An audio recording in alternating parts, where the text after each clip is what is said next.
back to DFW Metal Mayhem, the most brutal podcast in the Metroplex, on site at Reno's Chop Shop with the one and only biggest of the big fellas, fucking Mike Vest. What's up, guys? How are you doing? I'm fucking excited, dude. Okay, it's hilarious because, like, the moment I asked you, like, what the fuck, why? Yeah. Why me? I don't get it. And like, I started telling some people, like, I'm just like down low, like, dude, you're never messing with what I want. And people are like, oh shit, it'd be cool. It's like as if you're the only person who didn't see it. So, if you actually want my actual serious reason why I wanted you on the podcast, is because I do bands and I do figureheads. And you're a figurehead. You're someone who blew the fuck up, like, the moment you came in the scene. Like, it's kind of, I probably can't say it kind of like how I did it, because you did it a lot quicker than I did. I believe we first met, and I could be wrong, it was either here or Whitson. And, like, I had never seen you before, but I remember you because whenever Los and I would start pits, you would always just come in, like, just relax, just, you know, kind of doing your thing, just kind of give it to someone a little bit, and then keep doing it. And I'm like, this guy's actually, like, really fucking nice, because, like, most people who, like, because at first I just thought you were someone who just came just for the show because you were just in town or some shit. Yeah. So, like, wow, this is actually, like, the nicest casual I know, because, like, he doesn't try to fucking bum you out or bum rush you or try to show you that he's super macho, you know? So that shit clicked with me instantly. So I guess my first question for you, man, is how did this all start out for you? Like, what got you out here, like, initially? Shit.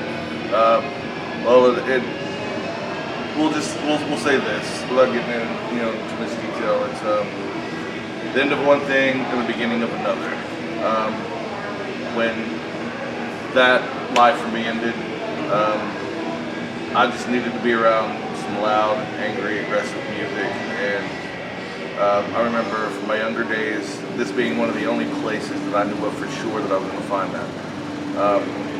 So just by chance I was walking up, I believe it was Maine, and I saw a couple guys with long hair dressed in all black, and I'd been walking around for about 20 or 30 minutes and didn't hear anything that I liked, but when I saw those two guys, I was where they're going, and I followed them, and we ended up here at Reno's, and that was it.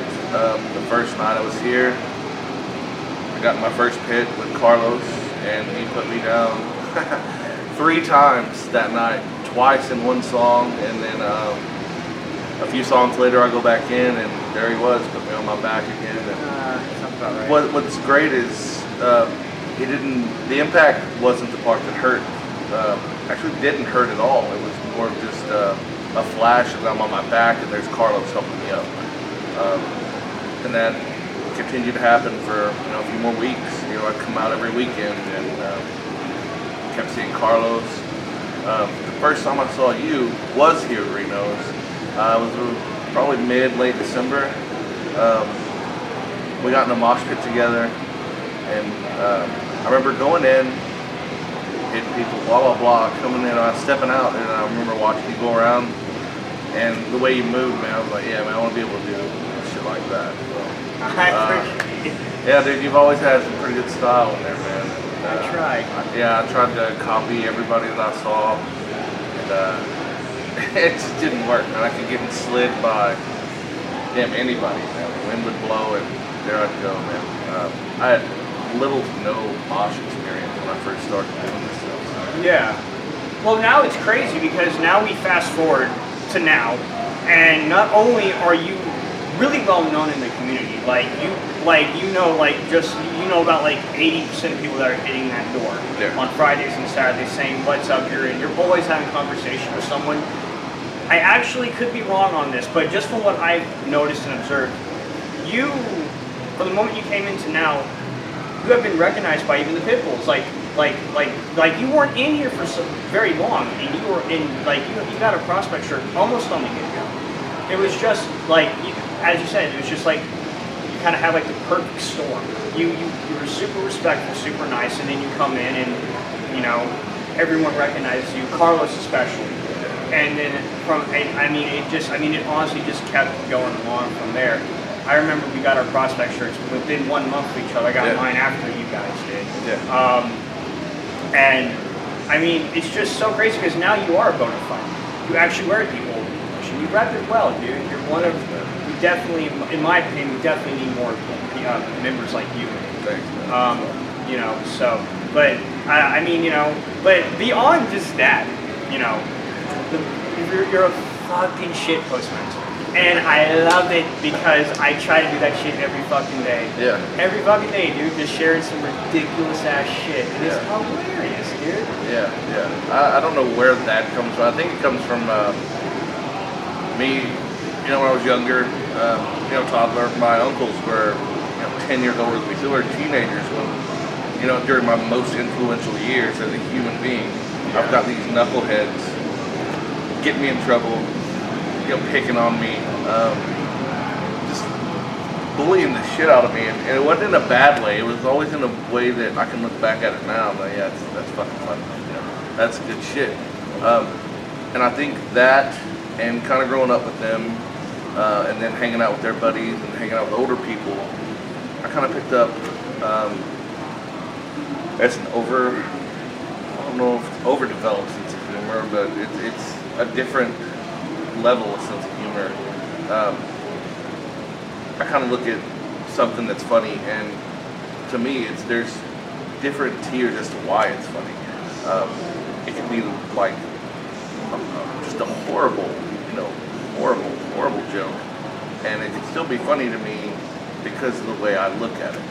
If it's just a bad joke, there's a place for that. Yeah. There's a place for, you know, you'd appreciate that. If it's a good joke, why is it a good joke?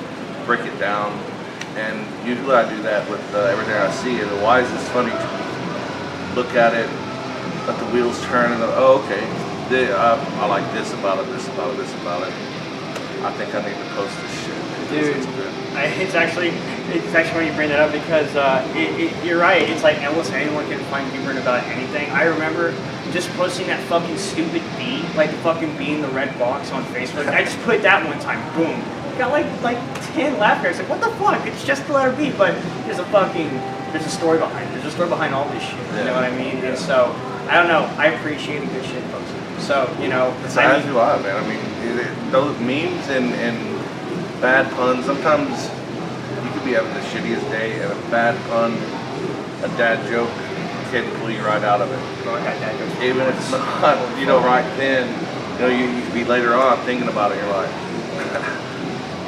and just that little crack, and, you know, your whole day, you know, just making you smile, just that one, you know, little bit can change the rest of your day. Yeah, man. It's actually funny, kind of using like recent events. My cousin thought she was gonna have to go out to Minnesota, and I'm like, man, what the fuck kind of bullshit is that? Mini sodas? Like, just have a regular soda, you fucking pussy. She's like, what the fuck's wrong with you? I'm like, what, dude?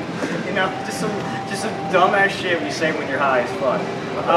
But I mean, I have a lot of fucking respect for you. I mean, you have definitely saved my ass a couple of times out here when I was wild and out. I don't even want to get into the June thing. But the Lich King thing, I can definitely talk about freely without feeling like garbage. When I was about to unload the Matrix on that dude who literally shoved me and tried to fight me for no reason. Yeah. Like. Yeah, dude. That night, I remember that night as being, that dude was just total shit, man. You'd have got, the club would have been pissed at you, Pitbull would have pissed at you. Yeah, because I was a prospect at this point. Yeah, and this dude wasn't worth that shit. No, he definitely wasn't. I've never even seen the fucking guy. I have a very long fuse, but it will get cut in half of half if anyone touches me.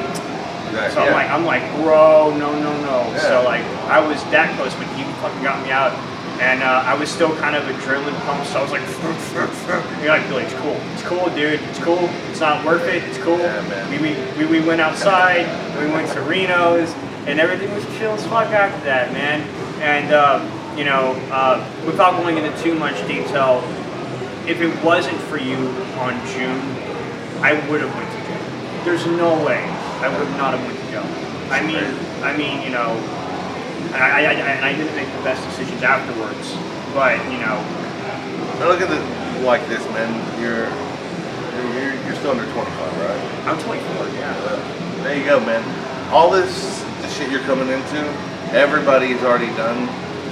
It's just the severity of the punishment. You're going to do the same shit we all did. It's just, if we recognize it now as your older friends, we can stop you from facing that punishment. Yeah. Live through the bullshit because you have to, because that's just, it's your time to face that. 2 months sober now. But we can keep you from getting fucked up. That's good shit, man. 2 months, yeah, as of the beginning of August. So, yeah, and I feel a lot better. I get more sleep. Definitely, I get sick a little less often. Though that first week was kind of hard because I was feeling really sick. Oh yeah. Because I don't know where I read it. I read it in college when I was doing like biology papers and shit. I read that like one of the things that's hardest to come off of when you've been doing it for so long is alcohol, because withdrawal symptoms from alcohol, if you abuse the fuck out of it, it can kill you. Yeah. So. And after a while, your body begins to run on alcohol-rich blood, and when you take that away, your body goes into like a shock or a withdrawal. Yeah. Because it's not getting the alcohol, and it doesn't remember how to function the way it did before all the alcohol was involved all the time. So that's some tough shit, man. For you to be able to just cut it off cold turkey like that, that's pretty tough, man. Yeah, it definitely wasn't the easiest thing. So I'm not gonna lie. Right around that 2 month mark, so like at the beginning of August, I had the worst urge for it. And like instead of going and getting a drink, I just ran around my neighborhood for like a half hour. Just fucking sprints, bro. I didn't even jog. I just like sprinted down some streets and shit. Fucking forest. I got way too tired, and like I was like 4 blocks from home when I was finished. I'm like, fuck, I gotta walk home now. Yeah. So I'm like, by the time, so like I went home and I went to fucking bed. Just like so. But I mean, dude, I like, and like that's the great thing now is because now you're also the door guy at Reno's. Yeah. So in a way, you kind of are like, maybe this isn't maybe this is over exaggerating, but in a way you kind of are like a guardian angel to like the people here in a way. I mean, you guardian angel the shit out of me, dude. I think they'd probably call me guardian asshole. Nobody gets to have any fun like they used to now. Shit's changing, up here, and they're like, hey man, we need you to not let them do this. And it's really hard when you have to go out and tell your friends that you've done this shit with, hey man, you can't do that here anymore. Oh yeah, whatever, fuck. So No, seriously man, I'm working, you can't do that. So one thing I want to ask, and we can cut it out if it's not allowed to be on the episode. As a member of this organization, you don't wear a shirt when you go. Now, is there a specific reason for that? And if just let me know right now if we need to cut this out the episode. No, okay, it's all fun, man. Cool. This is a common knowledge. Reno's doesn't want me showing any kind of affiliation outside of a bar. They'll have, it's almost like people see me as a pit bull here, and then they come back here and there's a pit bull showing them trouble with the pit bulls. Then it's like, well, big retention. Yeah, well, it's like, well, nobody's for me. Everybody, it's a pit bull club. You got a pit bull at the door. I'm not going to get a fair shake if something happens.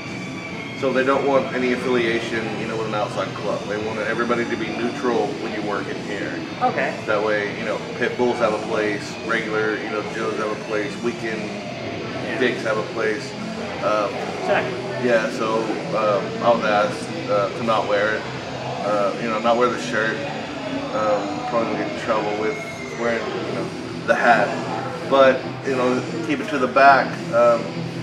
It's not so noticeable. So exactly. And when you're slammed with a couple of drinks at 11:45, 1 in the morning, no one's like, "Ooh, pit bulls." That's true. And so far, I haven't had to physically do anything to anybody to make them leave. I kind of give off that vibe as they approach that I'm all business. And if I come ask you, and I always ask, if I come to ask you to leave, it's not because I don't want you here. Yeah. It's because the bartenders or security has had trouble with you and you need to go. Exactly. So when it's time for me to come ask you to leave, I'm like the last. Yeah, like Mike is here now. The last person to ask you to do something nice. Yeah. And so far, every person that I've come to ask, to leave, they've complied. There's been no trouble at all. Even the people that I'm friends with, you know, they're like, why? Come on, I'll tell you on the way out. And we go out. There's been no trouble. I don't remember mine, so. Yours was the same way. It was like a, hey man, you know, it took you, you know, a couple minutes, you know, because you're so pissed. But as that started to wane and your right mind started to come back, you're like, okay, let's do that. I don't want to cause any more, you know, of a scene. I need to get the fuck out. That's how I read you anyway. You were still kind of, you know, pissed off and everything, but you still did the right thing. You still knew to do the right thing. Do the right thing. Do the right thing. So yeah, but luckily, no fist fights, no trouble, no. I say, man, I've been doing like martial arts and combat for like ever since I was like 6. So I'm almost like 20 years like into like learning how to throw down. I had to throw down with you. I'd be like, God damn it, are you fucking kidding me? Shit. For real, dude. Yeah, you give off that vibe, dude. It's a good fucking vibe to have, though. But the cool thing is that when people actually talk to you, and you're super chill, you're super welcoming, people are like, holy fuck. And that's what like makes you like really like stand out in the scene. Is like you're one of the most intimidating people, but you're also like the most approachable person. You are definitely the most approachable person. Yeah, I like to be. Like, I want people to be able to come up to me, whether you got a problem, whether you just to say fucking hi. I want you to be able to feel like you can come and say whatever you need to. That's how adults should be. You shouldn't be, he pissed me off, I'm gonna sit over here and stew about it, talk shit to everybody except the fucking person I have a problem with. If I can make people feel like, you know, man, I got a problem with you, I need to talk to you about it. And you come like that and there's no macho bullshit, you know, there's not people around watching, you know, kind of instigate that.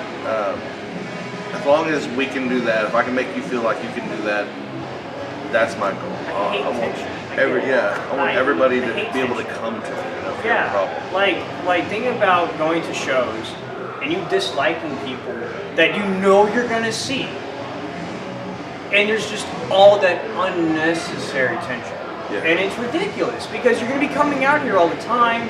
And you're always going to be interacting with people in the bands and whatnot. Like that's why if I ever had a problem with anyone in the scene, I've always been able to squash it. Yeah. And I always try to squash things. I at least want to be civil with you. Right? Like if someone dislikes me in the scene that I know it and I know it affects the tension, I want to try to fix it because I don't want anyone to feel that way. Because I feel like when we come here, we're coming to Wits, Tomcats, wherever. We're going to these places to get away from the weekly fucking grind and bullshit that we do. Because we have familiar faces here, like friendly faces here. We know if we can vent to anyone, we can do it here.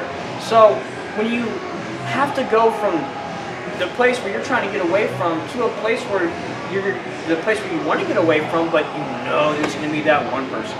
Yeah. It sucks. It does, man. It does. And stop hating people for retarded reasons. Fucking stop. Yeah, just go fucking squash it. Go talk to them, man. It's been the best thing that I've ever learned, I'd say, as an adult. And I learned that in the military. Got a problem, regardless of the rank. Go through your channels, you know, of course, in the military, but it was always the same thing. You got a problem with somebody, pull them to the side and let them know what's going on. A lot of times, it's just a fucking misunderstanding. From my point of view, this happened. Well, from my point of view, this happened. Well, you know, that's how I feel about it. That's how you feel about it. Okay, well, we're cool. You know, whatever, you know, comes from that is whatever. When'd you serve? 2003, actually 2002 to 2005. I was deployed from 2003 to 2004. Oh shit, where'd they take you? I went to Adwa, Iraq. Woo! Yeah. Oh boy, right around the whole W. Bush craziness. Yeah, they went in and invaded, and we went in right behind them and occupied. We were the first occupation that first year. Helped set up the whole soul system that they had there. escorted a lot of convoys bringing in telecommunications equipment so that when you're over there, you can get on a computer, turn the camera on, and you can see your wife, your kid, your family. We helped get that through, up to the northern part of Iraq. A lot of shit, man. A lot of raids, a lot of observation point, watches, a lot of chases. Yeah. And people that go through that, man, like I mean, you can watch. I mean, just like looking at Vietnam and all that shit, man. That shit can stick to people afterwards, like really bad. Vietnam was a way nastier, oh, of course, way brutal fucking war than. Oh yeah, by far. The shit that I was there versus Vietnam is like fucking nothing. I guess just kind of like an example. They're definitely not the same because in Vietnam, you have fucking kids with fucking bombs trapped to their bodies running at you, and that was probably pretty fucking traumatizing on the aftermath. Well, you had them, popping up out of the fucking ground, through tunnels. You had kids doing that in Iraq too. Where we were, we took out the right guys early so that shit didn't begin to happen. And we treated the people like they were people. We weren't there to be badasses. We were there to help you. We were there to help you rebuild your fuel stations, your banks, your schools. That's what we were there to do. Now, people that came in after us, I'm not sure. It kind of got worse after we left. I'm not sure if that was, dicks watching, Full Metal Jacket and getting, things twisted up in their head about how it was going to be. But I know that while we were there, we went out of our way to make sure that they knew we weren't there to tell you what to do. We were there to help you rebuild your way of life, not your way of life as we see it, but your way of life, how you lived it, minus all the political bullshit that was going on. Yeah, because there was a lot of screaming shit. Yeah, you couldn't be this religion and work here. You couldn't be that religion and go to this school. You're gay? Well, have fun jumping off this cliff. Or getting pushed off, or being beheaded, or getting C4 dropped in your pocket. Yeah. Guys like you're walking by or some shit. Yeah, man. While we were there, it wasn't bad. The people that wanted to be dicks were dicks, and we did our thing. Luckily, everybody but a few of our unit came home. A few of my friends did come back, but we're okay now. So yeah. As far as I had a pen pal in 6th or 7th grade. He lived in Iraq, and I don't know why he decided to write this on paper, but he did, and it somehow got to us. But he wrote, "I'm an atheist." Fuck, that's so crazy, like over there, because that's like the worst thing you can be. Oh yeah. It's the absolute worst thing you can be. He wrote that, and like I remember in the reply letter, I asked, "What is that? I don't know what that means." And then, like years later, I found the report. I forgot who reported on it. I think it was Fox. Some, but or some. It was either Fox or like MSNBC, some big ass fucking wig. But I remember reading that this guy was murdered for it. Like this kid was murdered for it, and then like they gave the name of the kid, and it was the same fucking name on the bottom of the pen pal letter. Man, I'm like, fuck, dude. Yeah, it's wild as fuck, man. Wow, man, it is, dude. I mean, apparently he believed in his shit enough to carry it on and live with it, and ended up getting caught, I guess. Yeah, dude, it's some serious shit. It is, man. That's sad, man. But at least he went out, believing what he wanted to. They didn't break him down. Yeah, well, I kind of want to teeter back because I did want to bring this up about the moshing styles, because we all do try to like look at others and like emulate. You come up with your own style though, like through trial and error. Kind of like what I did. Dude, I don't know if I don't think you were in the scene when I had this phase where I was like really like kind of low to the ground and like I would do this all the time. like as if like I'm like, get out of my head, like it was so stupid.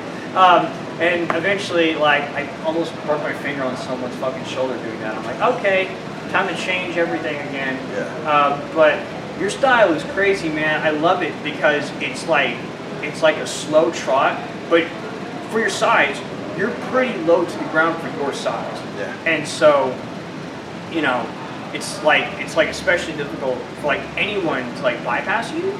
And that's a good thing.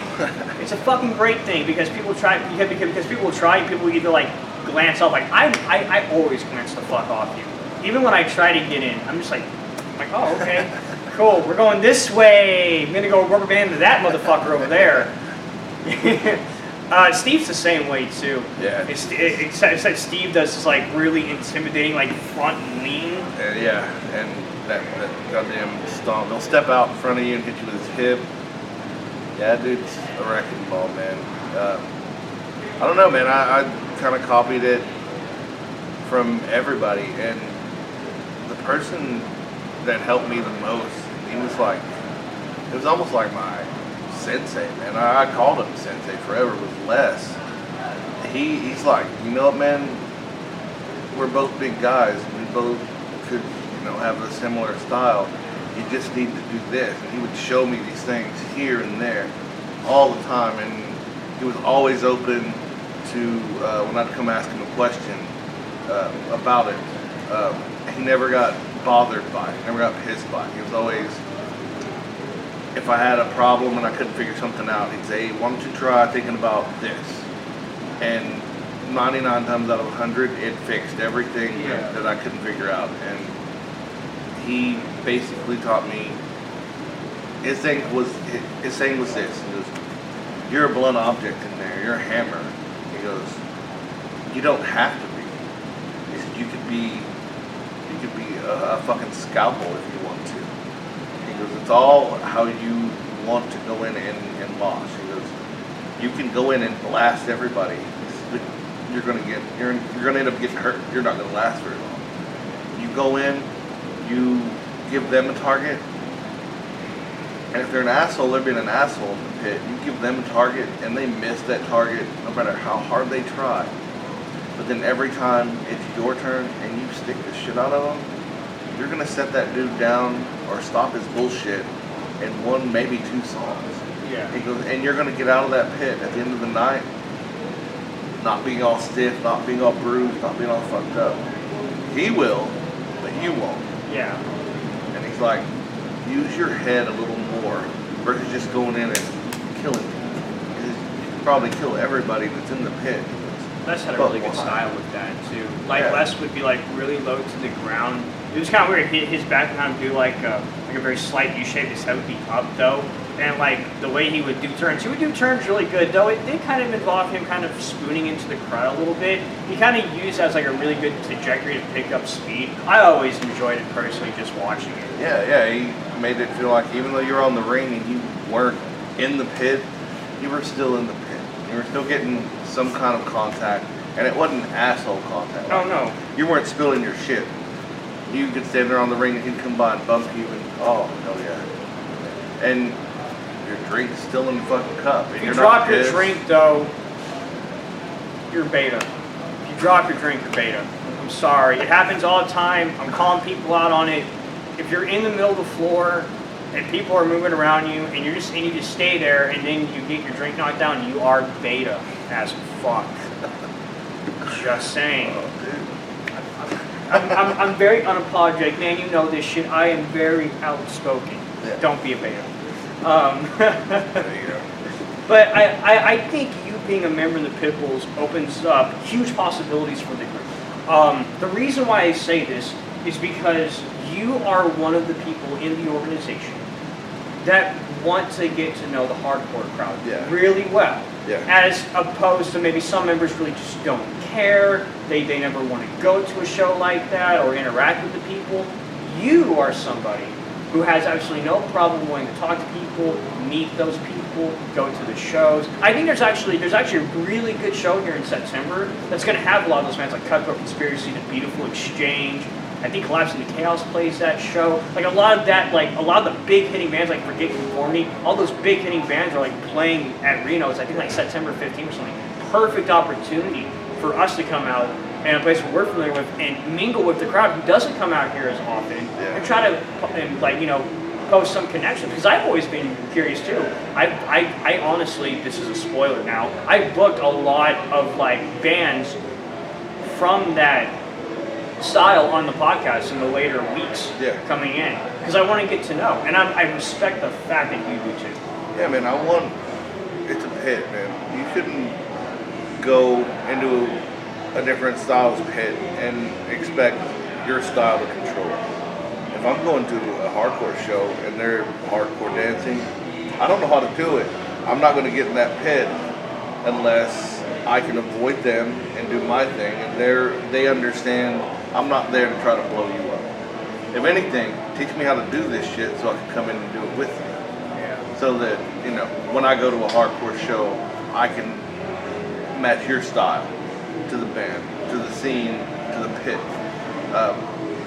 I take that pit part of the pit bulls thing very seriously. If it's a pit, I want to be the pit bull. I want to be that in this style pit, this style pit, this style pit, so that I'm not just one-dimensional. I want to learn how to do this stuff. And if nothing else, you're going to end up going to more shows with more good music, and you're going to meet all these other people that might think the same way you do. But the only thing that's keeping us apart is, well, I don't like the way they pit. I don't like the way they do this. I want it to be about, the pit, and for everybody to be able to get in there. Regardless if you're death metal circle pit or you're going in and you're hardcore dancing. I remember when we went to the Mammoth Grinder show, the older hardcore guys were there. And whenever a slam or breakdown would come in, they would go in for half of that and then clear out. So me and Carlos and I can't remember who else was there, Delton, could go in and do our circle pit. Oh yeah, Mammoth Grinder. Yeah. I was trying to make it out to that, but I forget the YouTuber. Tyler the Creator was here at Bomb Factory, and that shit sold out. So like Reno is like all the main areas of Deep Ellum parking were packed, like it's full. And I drove around for like 30 minutes, like come on, man, and like I just couldn't find a spot, so I had to dip. Yeah. But I did hear about that, and I'm like, that's the starting seeds. That's the starting seeds. Yeah, and that's how it starts. The older hardcore guys, they recognize, hey, pit bulls are here. They're going to probably try to do their thing. We'll do ours. We'll stay out of their way. They'll stay out of ours. And that's exactly what happened. No fights, no pushing, no bullshit. And they would go and they would crowd kill. And it was people that they knew were already out there dancing, or people that they knew. Anytime, even if there was more than one of us close to one of their friends, they would stay the hell away from us. And it's not out of fear or whatever. It's out of, I don't want to be an asshole. I want to go and mosh with my friends. So I'm going to crowd kill my friends. I'm going to go in and break down, on the breakdown and dance. And then I'm going to let them come in. I want to share this. And that's exactly what they did. And we all need to realize, like, our shares, because, like, especially in this scene, the metal scene loves breakdowns just as much as the hardcore scene. Yeah. Like when fucking a Steinex plays in Bomb Factory, that da da da da da da da da, like that gets a fucking pit. Yeah, I know. Like that's why we wrote Branded Heretic. Like that intro, do do do do do do do do do, like we love a good breakdown. Like and it fucking gets you going, man, and it not only gets the people that are in the pit all the time going, it's those that are on the side that have had a shitty week, that don't usually hit. They're like, it's fuck this week, I need to get something out. Mm-hmm. And then they hear that and they see that and they're like, I'm going in and doing this. And 2 minutes later they come out, they're sweaty as shit, they're out of breath, they're dead tired. They're like, man, I fucking feel amazing. Yeah. Fuck this last week. This is how I want to feel right now. I'm around my friends, I've got a good buzz going, there's some fucking badass music playing. Scene's a natural place. It's fucking badass. It's a natural place, dude. People like you make it happen too, man. Just the little interactions we have. So I actually have questions, dude. I actually have fucking questions that people have asked. It doesn't happen often, but I guess I'll hop into everything here. Why does Denise want to kick your ass? She doesn't really. It's when me and Brandon, we like to fuck with each other on Facebook, and it's not so much about the intent of the comment, it's the comment itself. Yeah. Is it appropriate to what you posted? If it is, how? Is it inappropriate? Appropriate? Is it appropriate? It's about the comment. If the comment from what he posts is fucking good or what I post is good, bam. That's all it's about. It's that initial reaction, that comment that we pull out each other. And we have a lot of fun on Facebook talking shit to each other. Oh, yeah. So Denise, when she does it, it's she didn't realize at the time that that's what I was doing. It's not I'm personally attacking you.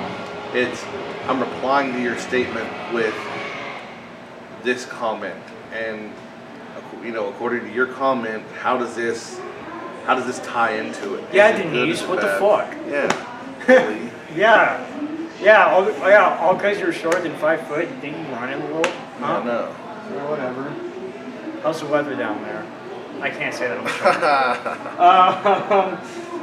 short. Okay, well, speaking of Brandon asked, why, how and why Marty went missing? Quick story about that. I go out of my apartment one day, and I'm actually coming to work here, and I see a car parked out in the alleyway. Didn't pay any attention. I go down the stairs and I come out over to where I was parked, and there's a guy sitting in front of my car, and he's taking my fucking license plate off. Okay, this is gonna be nice. So I walked up to the guy and I said, "Hey man, what are you doing?"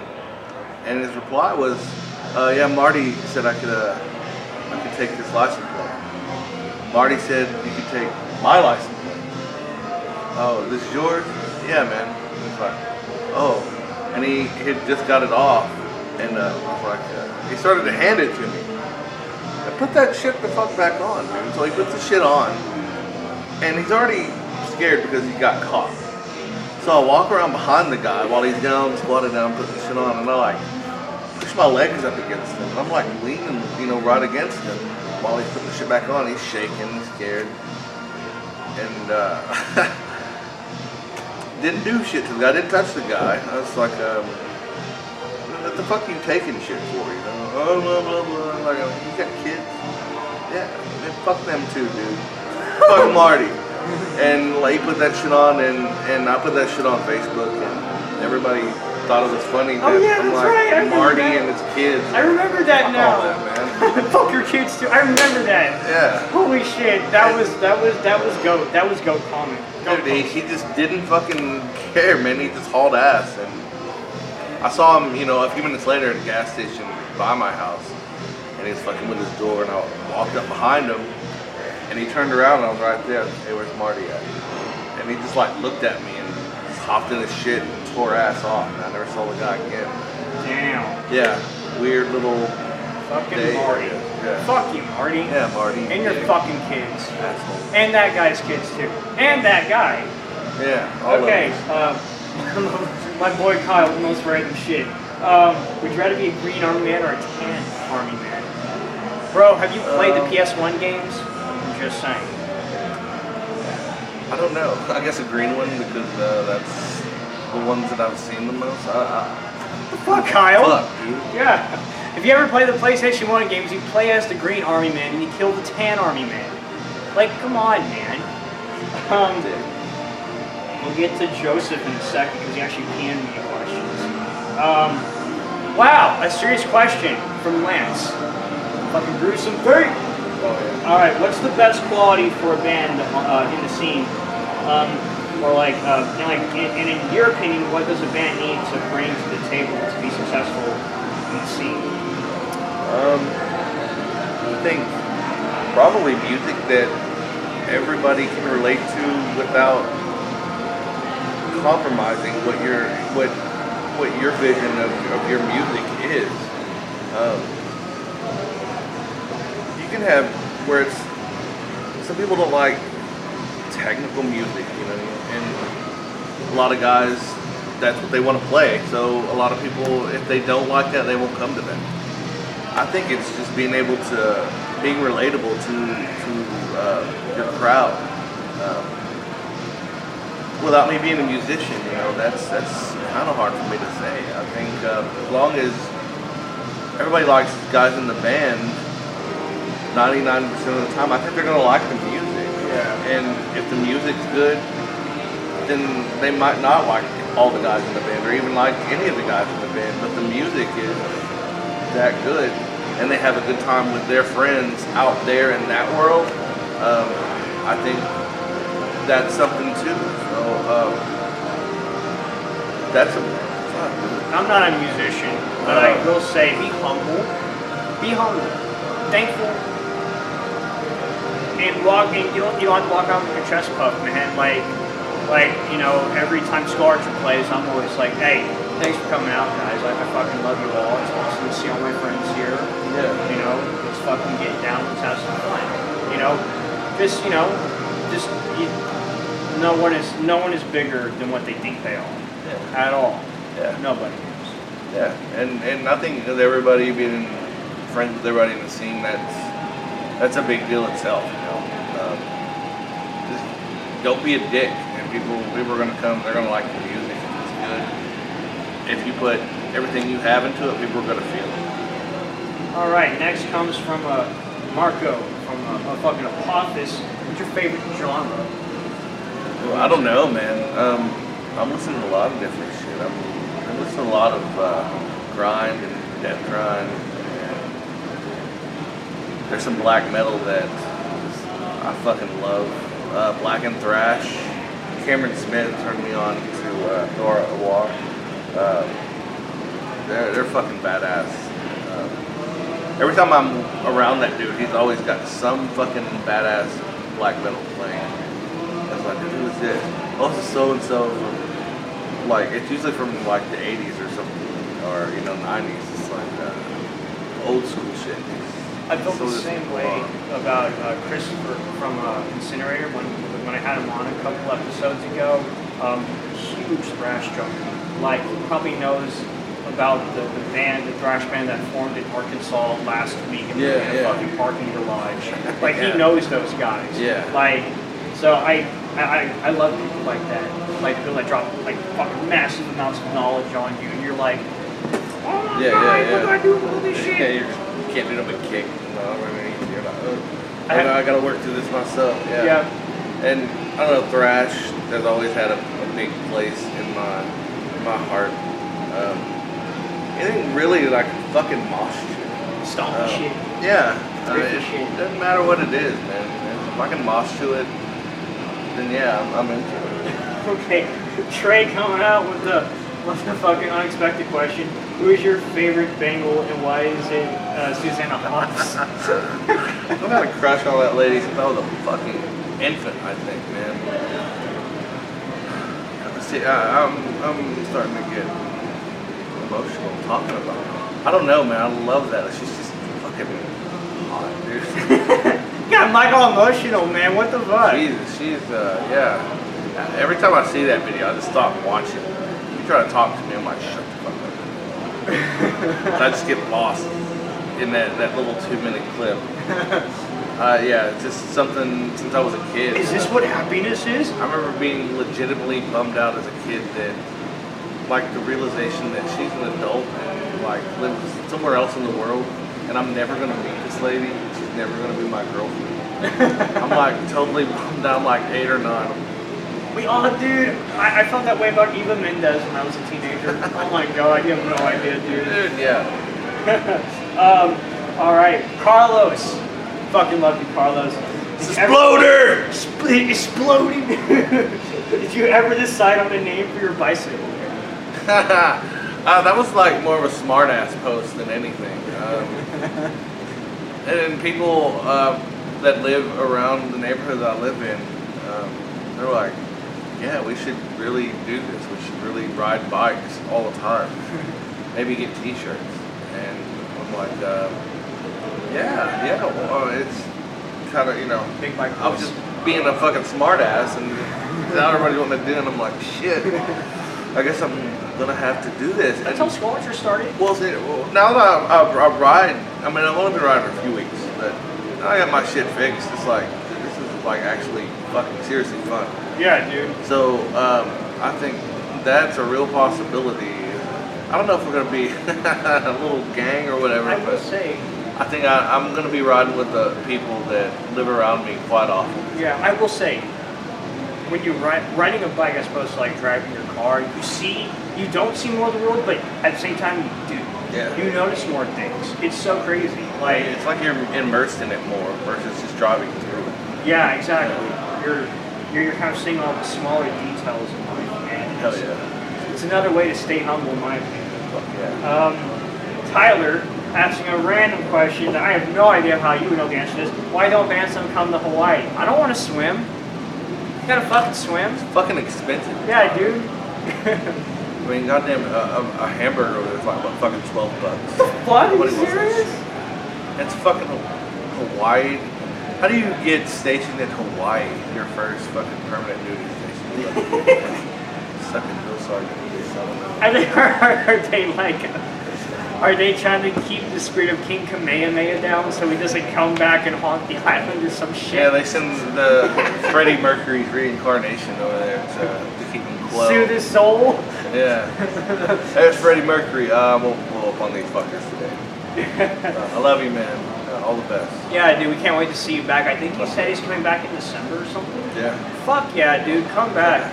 I don't drink, but like I'll pretend to drink for you. I'll be water. I'll just call it vodka. Yeah. Sprite. Yeah, Sprite for sure. Teresa, when are you getting one of those scooters? Oh, come wait. Is she talking about the fucking bullshit scooters in here? Probably. Ew. I have one of those. I think as soon as I can figure out how to break into it and use it for free and not have a GPS on it, then yeah. I'll have one then. I haven't invested any time into it or thought about it really, but I had one of those as a kid, like the little kid ones. It was like it had like the little battery pack thing. You had to plug it into an outlet in the wall to charge it. Yeah. And you put it back in. You put the seat over it and all that. It was like a little standing thing. It had like a red button that you push. It was a lot of fun. I don't even know what happened to it, but that shit was awesome. Fucking being 11 years old was the shit. Okay, this is the most obvious question in the world from my boy Aiden from motherfucking Hood Rat. The Dawn. yeah. Oh fuck, my bad, dude. Don't hurt me. Why do you like the funny food games so much? Because they're funny. You said it in your question. Shit. I don't know, dude. Like I said, we would watch. He'd show me shit, and it would always be the shitty flu fails or whatever. It's just so goddamn funny to me. I remember as a kid, my uncles had one of those, and I would run around my grandmother's house, tooting away on that motherfucker, and it drove everybody fucking crazy. And they would take them away from me and hide them, and I'd find them, and play louder. Yeah, and they knew as soon as I found them because I'd start tooting away on the motherfucker again, and. Didn't matter, you could be dead asleep, hear that shit, wake up and run to wherever I was to snatch it from me. And then it became a game because I knew that I was faster than they were as a kid. And I could just run and toot away on it. And it just pissed everybody in the house off. I just thought that was the funniest thing in the world. Such a little guy having so much power over their emotions like that, yeah. The adults. And I control the house now. As a matter of fact, that's probably one of the things that led me into starting to fuck with people. I can say that that's a vivid memory I have of like fucking with somebody and really enjoying it. Okay, so Joseph is very pompous in his questions because it's fucking Joseph. Yeah. How does it feel to have me as your manager? What the fuck? Come on, Joseph. Joseph He's a good manager, man. He kind of he told me what was expected of me, kind of vaguely, in the beginning, and it was a lot of stepping on toes and getting yelled at by fucking Steven and Jessica and whoever was behind the bar. Hey, you need to do this, you need to do that. So it was kind of just being thrown into the fire.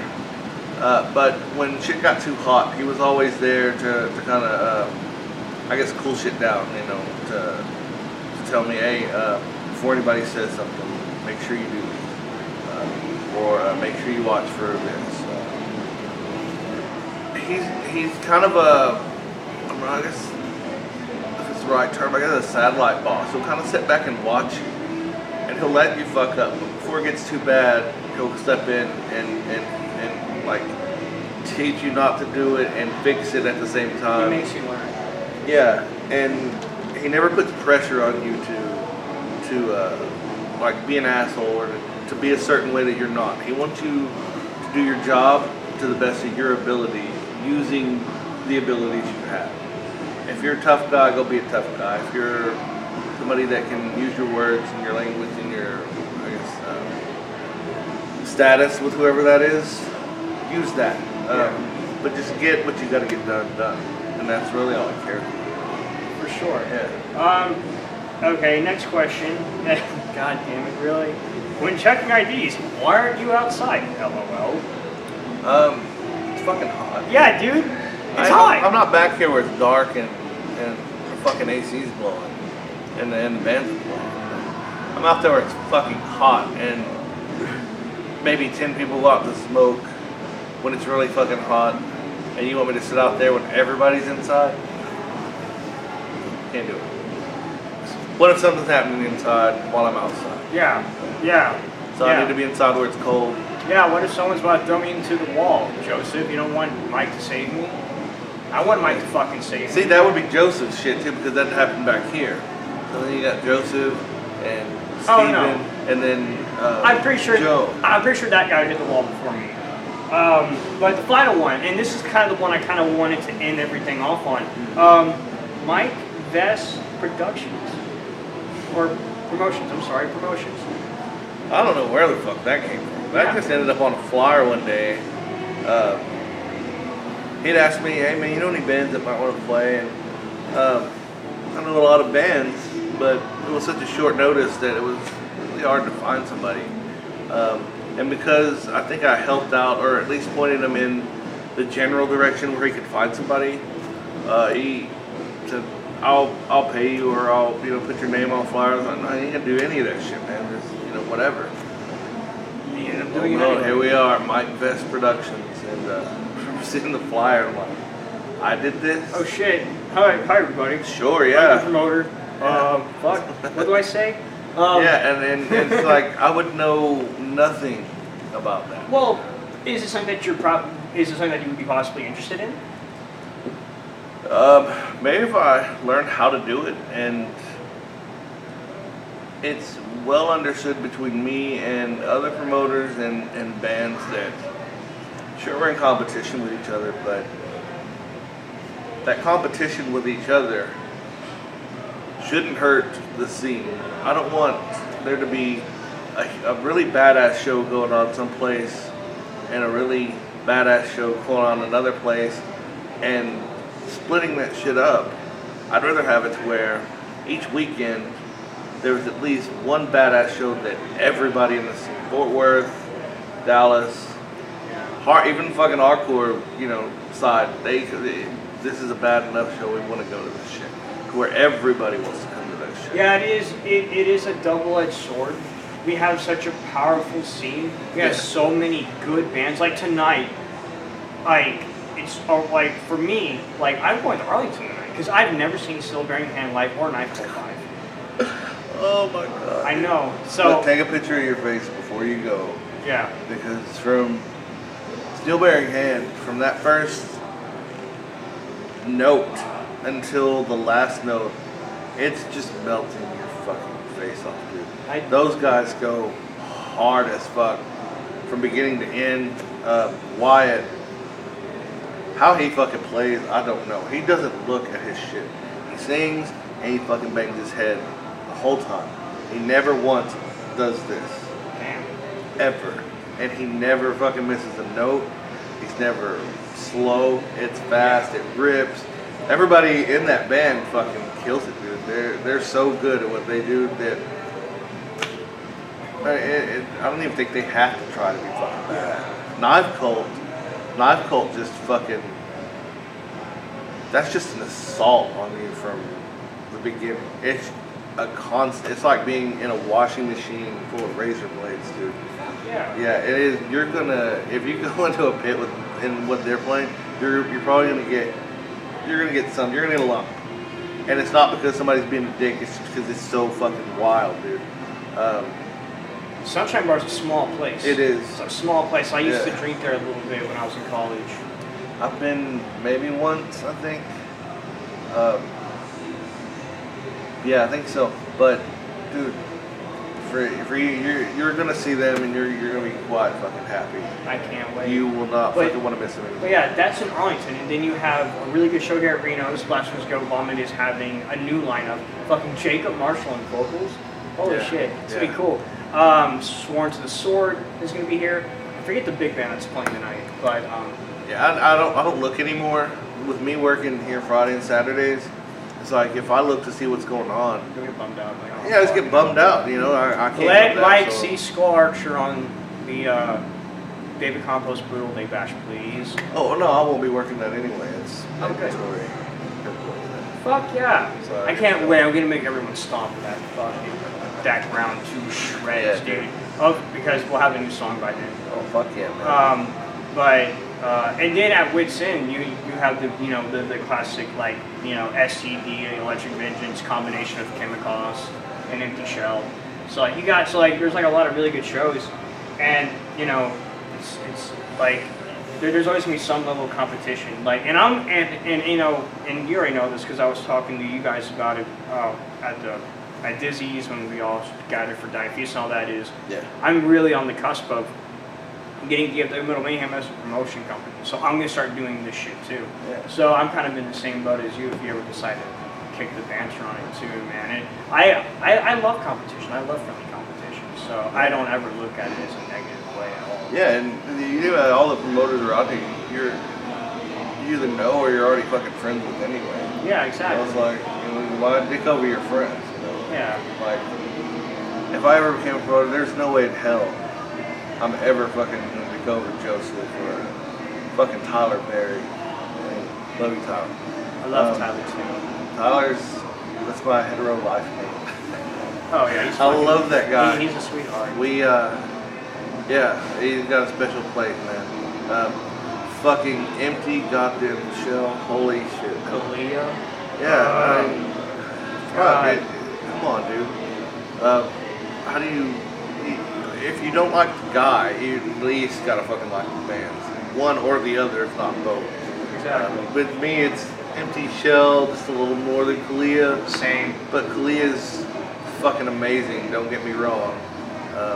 I think Ivan on drums is kind of what sells it. Well, like Jesse. Fletcher too. Fuck, you're right. Oh my god.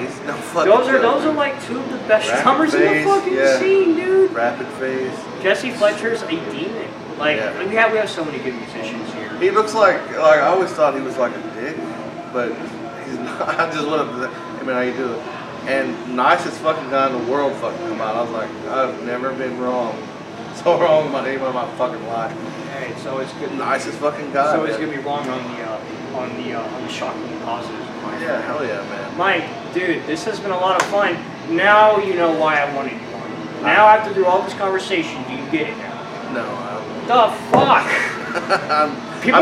I'm just some dude that shows up, smokes, maybe drinks a little, and just hangs out. We're all just some dude. I am too, dude. This ain't shit, and Skull Archer is just another band that plays, man. You've got good shit going for you, dude. I At least in a band, and you got this. It's helped fucking bands. It's been around. People watch it. People follow it. Me, I just make funny comments on Facebook. Love it. Tell you can't smoke weed. You cannot smoke weed in Reno. Of Reno. If you do, you'll get in the timeout. And you'll have to leave, you dickhead. Yeah. But yeah. But Mike, dude, thank you so much for doing this with me, man. I appreciate it. You're one of my favorite people in the scene, dude. I love everything that you do for us, man. All watching out for us and being chill as fuck, dude. I appreciate it. Thanks, man. Next week, it's gonna be a very fun and interesting week. You like Stoner Doom? I do too. Let's see how this next episode goes, though, because some of you will probably be like, what the fuck is going on? And some of you will be like, oh shit. So we'll see what happens. I will see you guys then.